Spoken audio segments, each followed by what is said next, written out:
Koľko trpazlíkov vystupuje v rozprávke o Snehulienke? Keby ste sa ma opýtali, čo som varila, alebo tak, neviem, Čo ste varili? nič. Nie, a 2 plus 2 mi povedz, koľko je. 9, Výborne. A 5, tu, 5 plus 5? 10, Ty, výborne. 1 plus 1? 2, No, a oni mu dali ze školy výpoveď. A 4 plus 4? 9, No, 3 plus 2? 8, no. No, a teraz 100 plus 100. Poďte do Riti. 100 plus 100? 2, 100, Ty, to ty vieš. A 150 plus minus 2? 9, Dobre, bude vo správou Čítaj, pasíru. čo tu je napísané? Čítaj.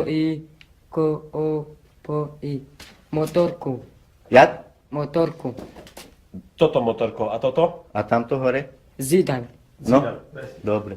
No, on čo má na čiapke? Čítaj, David. Zidane, Daj tú čiapku. Nie, Zidane, David. Motorka Zidane je. Hej, čo to tu je napísané? Suzuki. Sufurski, Jak? Sufurki. Sufurky. Dobre.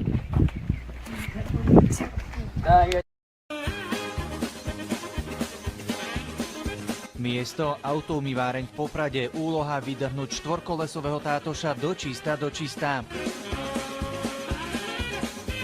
Mladý vodič dovnútra svojho auta strieka desiatky litrov vody a pritom sa spokojne usmieva. Palubná doska, sedačky a aj okná znútra. Najskôr dobre napeniť a potom opláchnuť.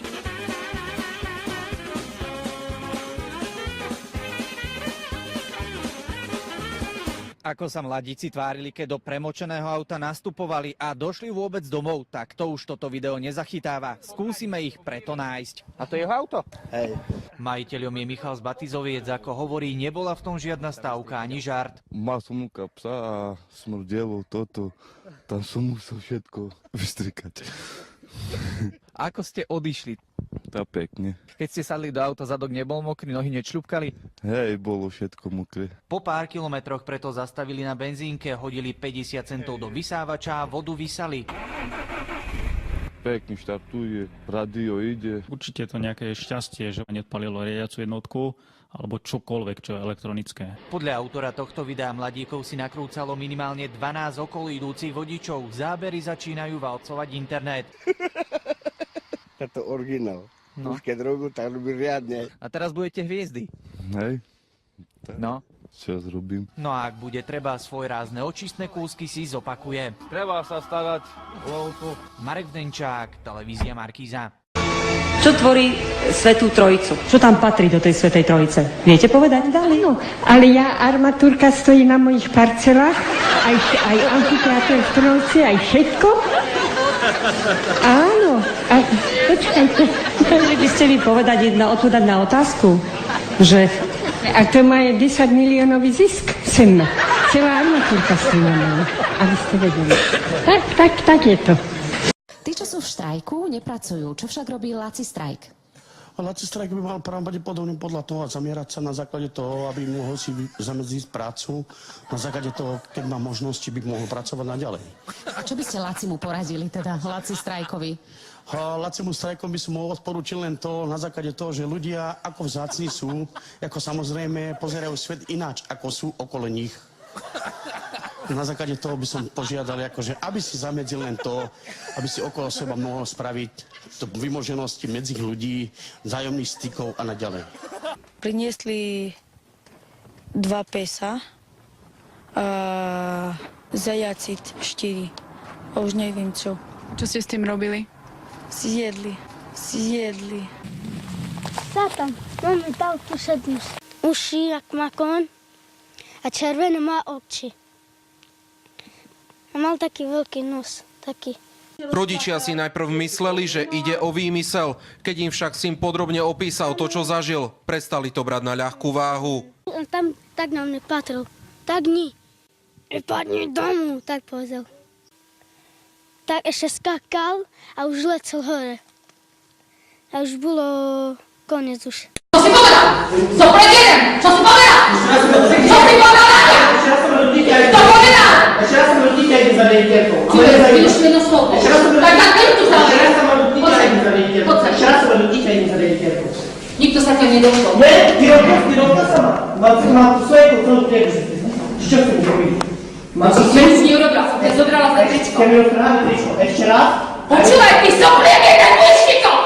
Jedno slovo povedz! Ešte jedno slovo! Dobre. Ešte raz? Da povedz ty z tej školy a nie ja! Ešte jedno slovo, ty sopliak 101! Ešte raz sa ma dotknite a idem za riaditeľom. Choď! Aj za ministrom školstva! Pôjdem. Ešte raz sa ma dotknite a idem za riaditeľom. A máš dvojku zo správania a bez debaty! A toto máš za Švedroka! Matej, volám tu! Tvoju matku tu volám a tu na kúše! Zajtra na pohovor! A ty letí z tej školy a to uvidíš! Ty soprák jeden! Nevychovaný! Nič, sedeli sme máte a sme narfali. Išli sme do Spiskej, do bordelu. Čo dostali sme šmík? Nie, celú cestu prešiel, do Pšinský kopec prejsť, to je ako frajerina. 2,5 promile, keď má, tak to je frajerina prejsť do Pšinský kopec. Nič mu není, otraz mozgu má. Tak toto je obraz, ktorý majiteľom domu vo Vyšnej Kamenici naháňa obrovský strach. Zjavuje sa každý deň o 10 ráno a 6 večer. Má to ale jeden malý háčik. Démon sa ukáže len vtedy, ak vo vnútri sedí hluchonemý mladík a nikto ďalší v izbe nemôže byť. Dvere musia byť zatvorené. Divadlo sa ináč nekoná. Poďte von, po nebude záber. On zakričí, tak potom sa objaví. To je jasná vec, ja som... Všelijak sa zjavuje. Na psa, hej, na horora. A že či je zlý? Hej, že na ňu hlavu kýve. Hluchonemý chlapec vraj zjavenie vidí takto. Takého nepochovali do tej steny, alebo jak, alebo zamurovali. Aj napriek tomu, že to na stene vyzerá ako nepodarok postavy namaľovaný štecom a vodou, tvrdí, že démon prichádza nečakane a vyzerá stále ináč. Že koľko minúty? Pomaly Či je 50 denáš. Takoj.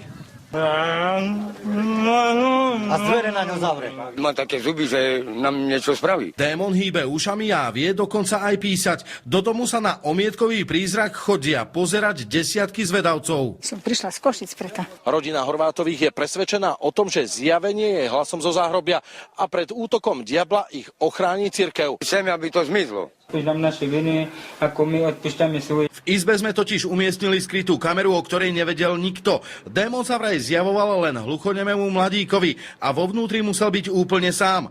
A takto omietkový prízrak vznikal. Najprv si overil, či sa niekto nepozerá cez okno. Potom si dal s matkou znamenie, že je všetko v poriadku a nech idú všetci na dvor. Tam bude syn sedieť tam a jak on zakričí, tak potom sa objaví.